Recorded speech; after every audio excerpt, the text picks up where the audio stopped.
जी।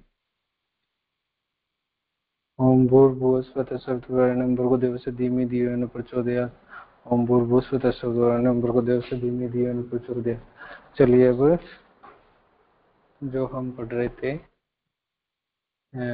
ये आ गया था हमारा कि आत्मतेज बढ़ाने के लिए क्या करना चाहिए, उसके बारे में हम पढ़ रहे थे। तो उसमें जैसे कि स्वामी विवेकानंद जी बोल रहे थे, जो कि एक प्रवचन दे रहे थे इंग्लैंड में, उसमें कि आत्मतेज बढ़ाने के लिए मन का संयम जरूरी है। अक्सर लोगों को ये शिकायत रहती है कि वह अपने विचार और कार्य पर हमारा ध्यान नहीं चलता। यदि विचारों के उठते ही हम उनका नियमन कर सके, स्थूल कार्यों की सूक्ष्म शक्ति को अपने अधीन बनाए रहे, तो ये संभव नहीं कि मन काबू में न रहे। जब हम अपने मन पर पूरा अधिकार कर लेंगे तो दूसरों के मनों पर अधिकार जमाना भी कठिन न रह जाएगा, क्योंकि सब मन एक ही विश्वव्यापी मन के अंश है। मन का संयम सबसे बड़ी विद्या है। संसार में ऐसा कोई कार्य नहीं जो इसके द्वारा सिद्ध न हो। मनोनिग्रह से शरीर संबंधी बड़े बड़े दुख तिनके जैसे प्रतीत होंगे। मानसिक सुखों को मनोनिग्रही व्यक्ति के पास आने का साहस न होगा। मानसिक दुखों को मनोनिग्रही व्यक्ति के पास आने का साहस न होगा। अपयश तो उसका नाम सुनकर भागता फिरेगा। सब धर्मों ने भीतरी बाहरी पवित्रता तथा नीति का उपदेश इसलिए दिया है कि पवित्रता और नीतिमता से मनुष्य अपने मन को वश में कर सकता है, और मनोनिग्रह ही सब सुखों का मूल है। ये बात निश्चित हो चुकी कि संसार की हर एक वस्तु एक ही लक्ष्य की ओर जा रही है, और वह लक्ष्य है पूर्णता। सारा संसार एक दिन पूर्णता को प्राप्त होगा, परंतु उसे यदि कोई सहायक मिल जाए तो वह अपना रास्ता जल्द तय करेगा। साधु महात्मा और सदगुरु हमें अपने लक्ष्य की ओर शीघ्र पहुंचाने वाले सहायक है। मन का अभ्यास रहकर उसमें गोचर होने वाली शक्ति का विचार करने से पूर्णता प्राप्त होती है। इस बात को त्रिकालदर्शी लोगों ने सिद्ध कर दिया है। उनका कथन है कि जो काम तुम स्वयं कर सकते हो उसे प्रकृति के भरोसे छोड़ कर लोगों के हाथ के खिलौने क्यों बन रहे हो। उठो, अपना रास्ता सुधारो और एक ही छलांग में संसार को पार कर दो। चलिए, इस पैराग्राफ में जैसे बताया कि मन जो हमारा अगर आत्म तेज कमजोर है तो उसका कारण है कि हम मन संयमित नहीं है। तो मन को संयमित करना ही आत्म तेज बढ़ाने का सबसे पहला उपाय है।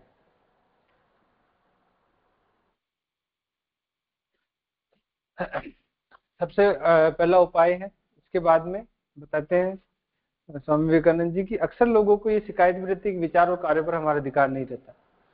यदि विचारों के उड़ते ही हम उनका नियमन कर सके, स्थूल कार्यों की सूक्ष्म शक्ति को अपने अधीन बनाए रहे, तो मतलब कहने का मतलब कि विचार अगर उठते हैं उसी समय उनका नियमन रेगुलेशन हो जाए।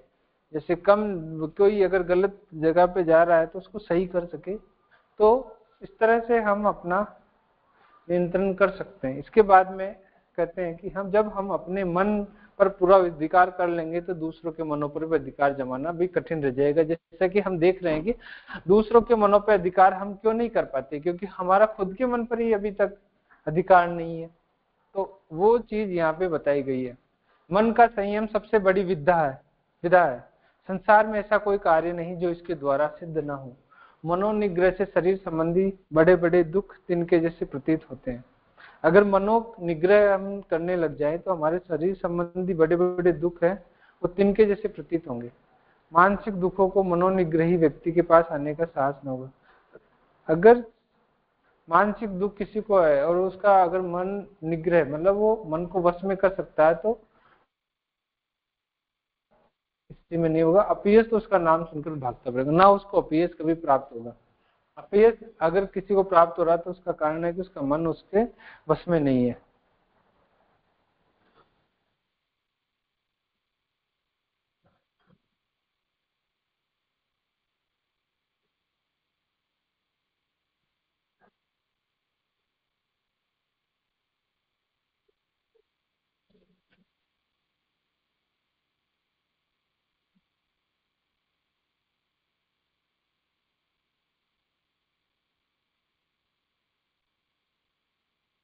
चलिए, कुछ टेक्निकल प्रॉब्लम आ गई थी तो अब वो सही हो गई है। हाँ जी। तो ये मन की बात है कि हम उनका नियमन कर सके, ये सब बातें यहाँ पे बताई जा रही है। तो मन को हमें कंट्रोल में करना ही है, ये बात इसमें शायद आ रही है कि साधु महात्मा और सदगुरु हमें अपने लक्ष्य की ओर शीघ्र पहुंचाने वाले सहायक है। क्योंकि वो मन का अभ्यास कर उसमें गोचरवाणी शक्ति का विचार करने से पूर्णता प्राप्त हो। इस बात को त्रिकालदर्शी लोगों ने सिद्ध कर दिया। उनका कथन है कि जो काम तुम स्वयं कर सकते हो उसे प्रकृति के भरोसे छोड़कर लोगों के हाथ के खिलौने क्यों बन रहे हो। मतलब आपका मन आप खुद उसको कंट्रोल में कर सकते हो, तो हम दूसरे के हाथ, प्रकृति के भरोसे छोड़कर दूसरों के हाथ के खिलौने क्यों बने। तो अब यहाँ पे ये शिक्षा दी जा रही है कि हमें उठ के अपना रास्ता सुधारना और एक छलांग से संसार को पार करना है। ये बात यहाँ पे बताई गई है।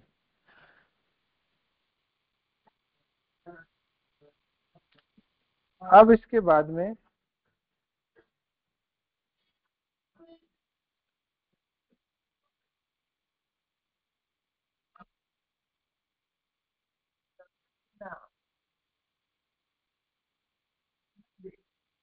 चलिए एक है ना, हाँ, नेक्स्ट जो हम बहुत ही अच्छा टॉपिक आज पढ़ रहे हैं, और अब इस टॉपिक में अब जो नेक्स्ट पैराग्राफ पढ़ेंगे उसके बारे में डिस्कस करते हैं।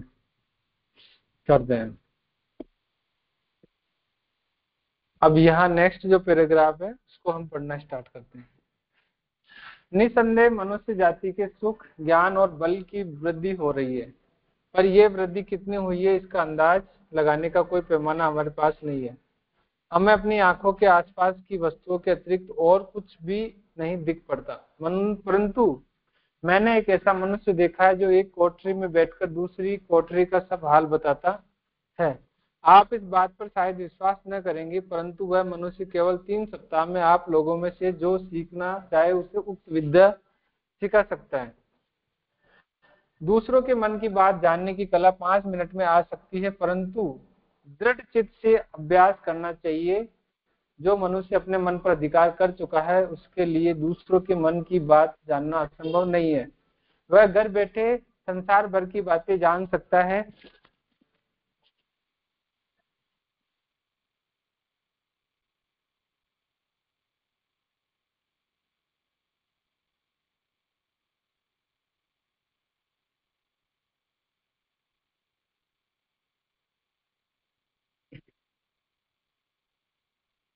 तो यहाँ पे बताया गया है कि जो सीखना चाहे उसे उक्त विद्या सिखा सकता है।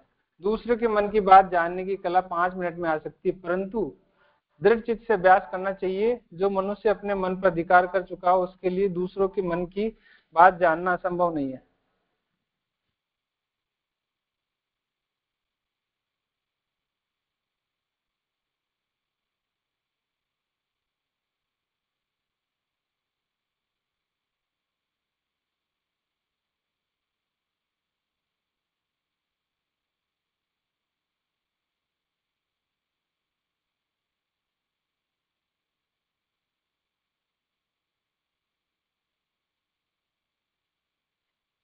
जो मनुष्य अपने मन पर अधिकार कर चुका उसके लिए दूसरों के मन की बात जानना असंभव नहीं है।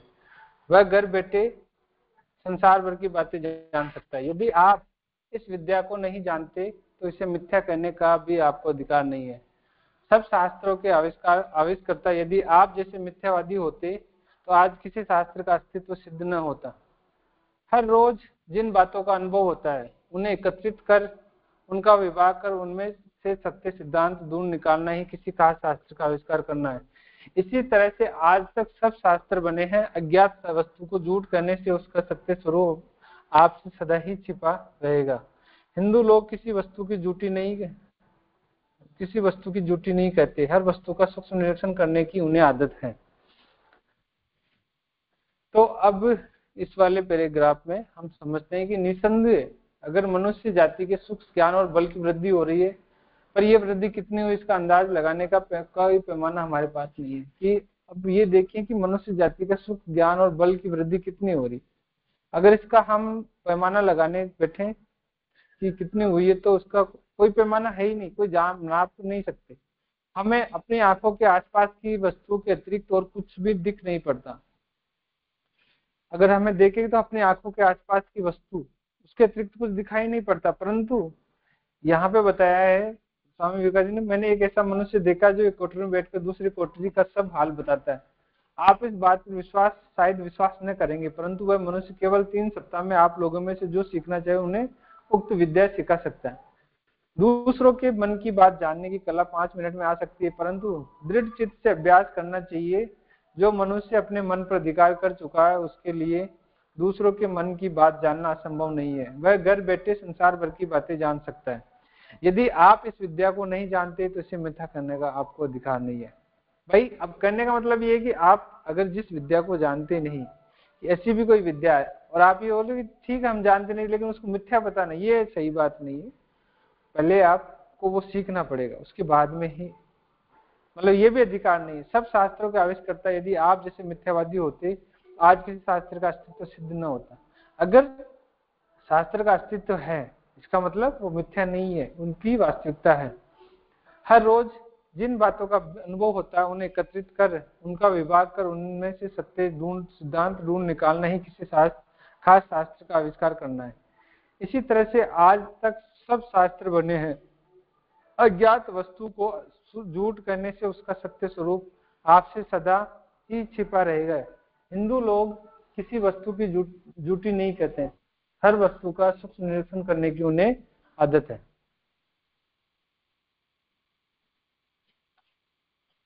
यहाँ पे अपने सनातन के बारे में बता रहे हैं कि मतलब हमारे हिंदू संस्कृति में किसी चीज को हम झूठी नहीं कहते, पहले हम उसका सूक्ष्म निरीक्षण करते हैं। अब आता है नेक्स्ट पैराग्राफ। भारत का इतिहास देखने से आपको ज्ञात होगा कि भौतिक शास्त्रों का पता लगाने के पश्चात आर्य लोग मानवीय मनोबल का पता लगाने में इतने गढ़ गए थे कि उन्हें भौतिक शास्त्रों की आधुनिक रीति से उन्नति करने का ध्यान भी न रहा। उनको विश्वास हो गया था कि मानस शास्त्र सिद्ध हो जाने पर हमारी सब आकांक्षाएं पूर्ण होंगी। मनोबल से हम जो चाहेंगे कर सकेंगे। मंत्र तंत्र जादू टोना आदि के भी सिद्धांत बांधकर उन्होंने एक शास्त्र बना डाला और भौतिक शास्त्रों की तरह मानस शास्त्र के नियम बनाकर उसका वे अभ्यास करने लगे। योगी लोगों के अनेक पंथ निर्माण हुए। कोई खास रंग के कपड़े पहन उसी रंग से पुते हुए घर में रहकर और खास रंगों के पदार्थों को भक्षण कर भिन्न भिन्न प्रकाश किरणों का अभ्यास करने लगे। कोई कानों को बंद कर ध्वनि सुनने और पुनः कान खोलकर पहले सुनी हुई ध्वनि का अभ्यास करने लगे। कोई भिन्न भिन्न गंधों का अभ्यास करने लगे। इसी तरह नाना पंथों से ज्ञानेंद्रियों द्वारा मानस शास्त्र का अभ्यास कर अंत में उन्होंने उस शास्त्र को सर्वांगपूर्ण बना डाला। संसार की सब वस्तुओं के मूल रूप का पता लग जाने से उन्हें विलक्षण सामर्थ्य प्राप्त हुई। किसी ने मृत्यु को जीत लिया, कोई आकाश में उड़ने लगा और कोई मुर्दे जलाने लगा। उस समय के हिंदुओं ने जान लिया था कि सब प्रकार के सामर्थ्यों का अधिष्ठान जीवात्मा में है। अभी भी हिंदुओं का अध्यात्म बल बिल्कुल नष्ट नहीं हुआ है। कुछ दिन पूर्व एक पाश्चात्य विद्वान ने अपने मित्र की एक आंखों देखी घटना मुझसे कही थी। वे कुछ वर्ष पूर्व लंका के गवर्नर थे, वहीं उन्होंने ये घटना देखी। घटना ये थी कि कुछ हिंदुओं ने बहुत सी लकड़ियों का एक टीला बनाकर उस पर 12 वर्ष की कन्या को बिठाया और लड़की के नीचे से एक एक करके सब लकड़ियां निकाल ली। लड़की ऊपर टंगी रही। गवर्नर महोदय को संदेह हुआ कि शायद कोई अदृश्य वस्तु लड़की को उठाए हुए हैं, इसलिए उन्होंने अपनी तलवार लड़की के नीचे से घुमाई, पर कहीं कुछ न था। इस प्रकार की शक्ति बहुत से हिंदुओं को प्राप्त है और इसी अभ्यास में सैकड़ों वर्ष बिता देने के कारण वहां भौतिक शास्त्रों का लोप हो गया। तब वे निकम्मे ठहराए गए। आज हिंदुओं के पास बाहरी चमक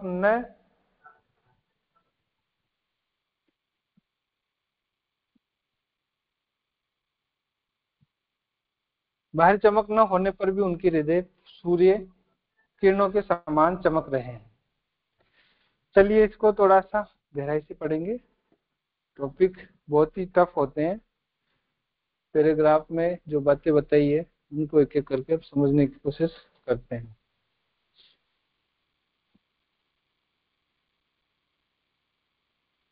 अब इसमें जो बातें बताई है पहले एक बार फिर से पढ़ते हैं इसको। भारत का इतिहास देखने से आपको ज्ञात हो भौतिक शास्त्रों का पता लगाने के पश्चात आर्य लोग मानवीय मनोबल का पता लगाने में इतने गड़ गए थे कि उन्होंने भौतिक शास्त्रों की आधुनिक रीति से उन्नति करने का ध्यान भी न रहा। उनको विश्वास हो गया था कि मानस शास्त्र सिद्ध हो जाने पर हमारी सब आकांक्षाएं पूर्ण होंगी। मनोबल से हम जो चाहेंगे कर सकेंगे। मंत्र तंत्र जादू टोना आदि के भी सिद्धांत बांधकर उन्होंने एक शास्त्र बना डाला और भौतिक शास्त्र की तरह मानस शास्त्र के नियम बनाकर उसका वे अभ्यास करने लगे।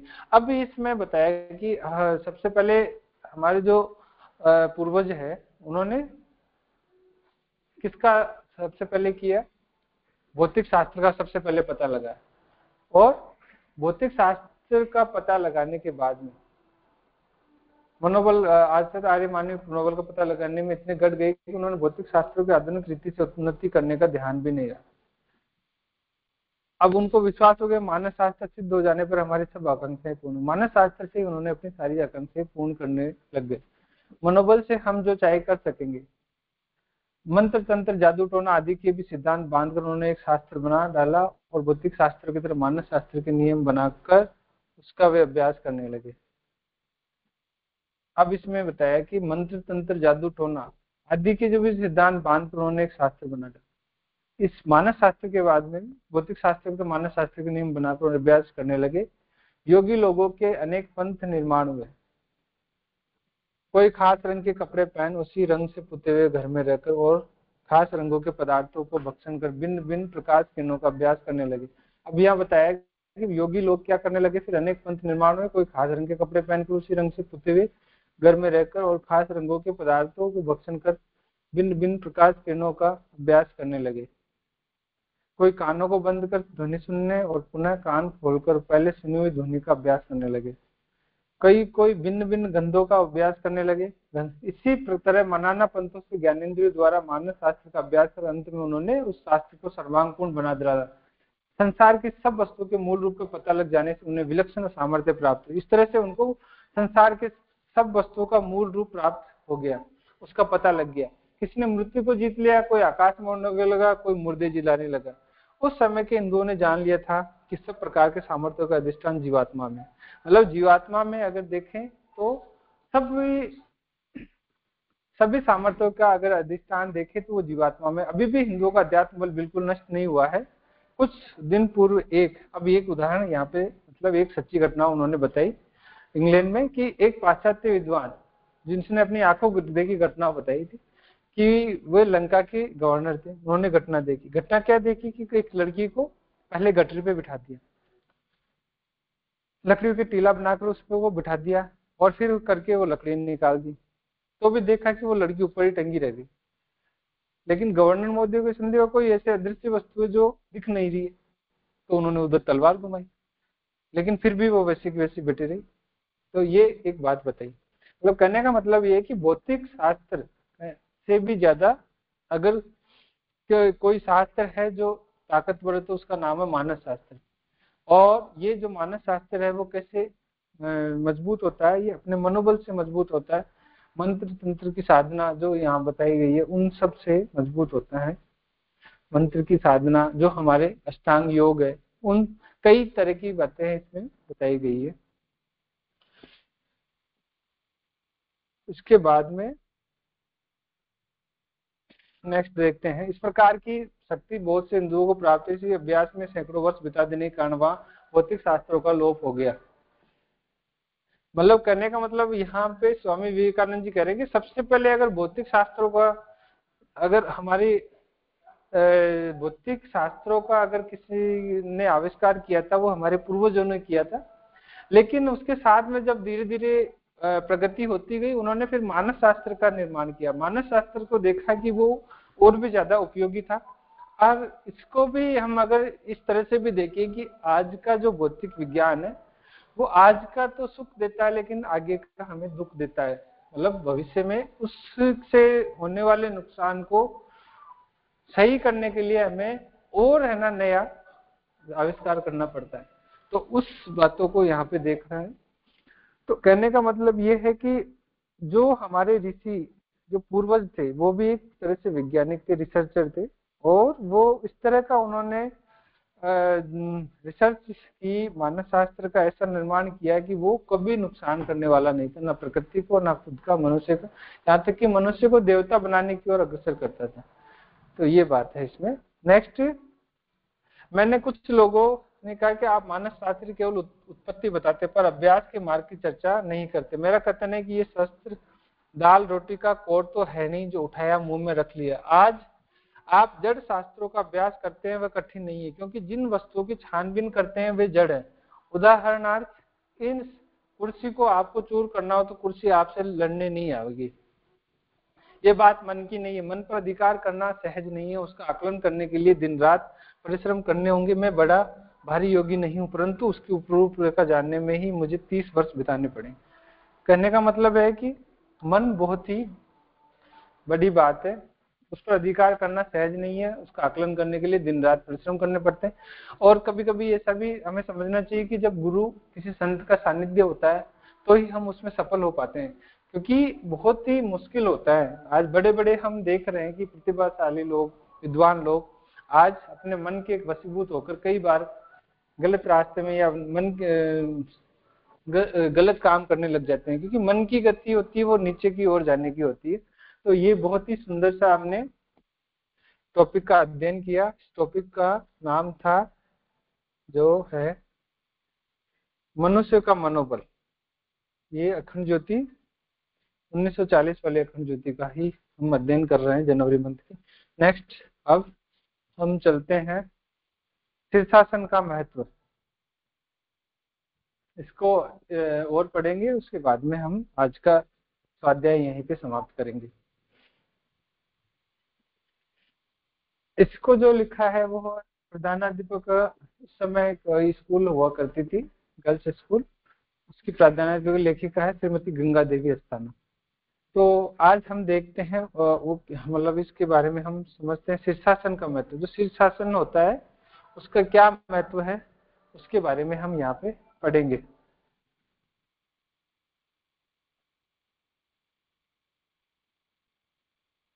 आसनों का महत्व साधारण व्यायाम से बहुत अधिक है, तभी तो योग के 8 अंगों में उन्हें स्थान दिया गया है। यदि उनमें विशेषता न होती तो कोई भी व्यायाम योग का अंग बन जाता। कारण यह है कि निर्बल शरीर वाले, बुद्धिजीवी, रोगी, बालक, स्त्रियां, बुढ़े सभी के लिए आसनों का व्यायाम ऐसा है जो बिना किसी प्रकार की अनावश्यक शक्ति हरण किए शरीर के मंद हुए कल पुर्जों को आसानी से चला देता है। साधारण व्यायाम में यह बात नहीं है। दंड बैठक करने के बाद आदमी थक जाता है और सुस्ती आती है, किंतु आसनों के बाद प्रफुल्लता और फुर्ती का उदय होता है। मेरे अनुभव में जितने आसन आए हैं उनमें दिमागी काम करने वालों के लिए शीर्षासन सबसे श्रेष्ठ है। योग शास्त्रों में इसकी बड़ी महिमा बताई गई है और इसे आसनों का राजा कहा गया है। अपने और दूसरों के अनुभव के आधार पर मैं भी इसकी श्रेष्ठता स्वीकार करती हूँ, किंतु 20 वर्ष से कम उम्र वालों, प्रसूता, गर्भवती और राजस्वला स्त्रियों को मैं इसकी सलाह नहीं दे सकती, क्योंकि उन्हें तो इसकी उल्टी हानि पहुंच सकती। मतलब ये कई हमारे जो आसन होते हैं उनमें भी हमें अनुशासन रखना पड़ता है कि कौन सब सबके लिए सहायक नहीं होते। कई आसन ऐसे होते हैं जिनको हमें अवॉइड करना पड़ता है।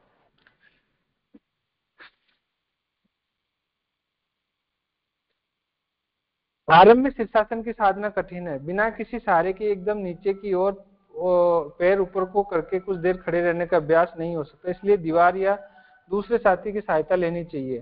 शीर्षासन करते समय कोई गुदगुदा बिछोना बिछा लेना चाहिए और दोनों हाथों की उंगलियों को आपस में मिला कर उन्हें सिर के पीछे के भाग में लगाकर उल्टा होने की कोशिश करनी चाहिए।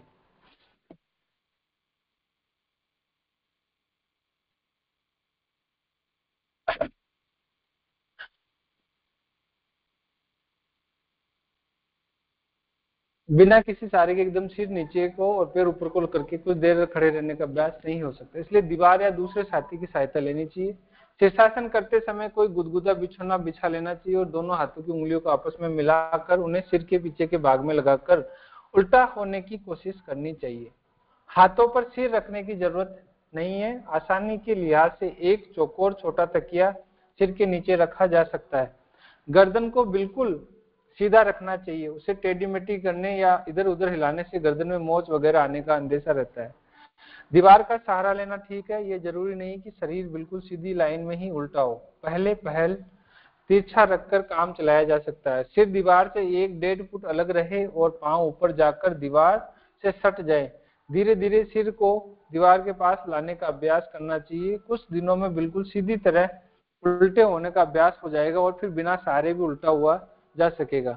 शुरू के 4-5 15 सेकंड ही उल्टा होना चाहिए और फिर प्रतिदिन 2-3 सेकंड के हिसाब से क्रम बढ़ाना चाहिए। 1-2 साल के अभ्यास के बाद जब पूरी तरह साधन होने लगे तब स्त्रियों को 15-20 मिनट और पुरुषों को आधा घंटा ये आसन करना काफी होगा। इस आसन को करते समय सांस नाक द्वारा शांतिपूर्वक लेनी चाहिए। पूर्ण पतली चीज है और पतली चीजों का स्वभाव होता है कि वे नीचे को बहे। जब शीर्षासन किया जाता है तो खून की गति नीचे की ओर अर्थात मस्तिष्क की ओर अधिक हो जाती है। जिस प्रकार काफी पानी मिलने से सूखे हुए पौधे भी हरे हो जाते हैं, इसी प्रकार काफी रक्त मिलने से मस्तिष्क के जीवन कोष तरोताजा हो जाते हैं और उनकी शक्ति बढ़ती है। निर्बल मानसिक शक्तियां सबल होती है और स्मरण शक्ति, कल्पना शक्ति, तर्क शक्ति आदि शक्तियां जाग उठती है। सब प्रकार की दिमागी कमजोरी दूर होती है। अभ्यास के आरंभ में कुछ साधकों को खुश्की बढ़ जाने की शिकायत हो जाती है। इसके लिए घी दूध खूब खाना चाहिए और कानों में तेल डालना चाहिए। मैं पिछले 7 साल से नित्य प्रातःकाल शीर्षासन करती हूँ। अपना खोया हुआ स्वास्थ्य इसी के द्वारा मैंने पुनः प्राप्त कर लिया है।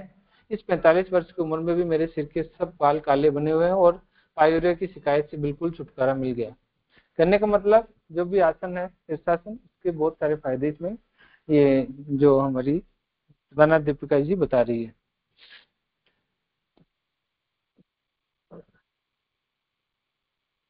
नेक्स्ट, तंत्र विज्ञान की दुर्गति। इसको लिखने वाले महंत श्री गजानन जी आचार्य। तो तंत्र विज्ञान के बारे में इसमें पढ़ेंगे। चलिए आज का समय हो गया है, आज इतना ही।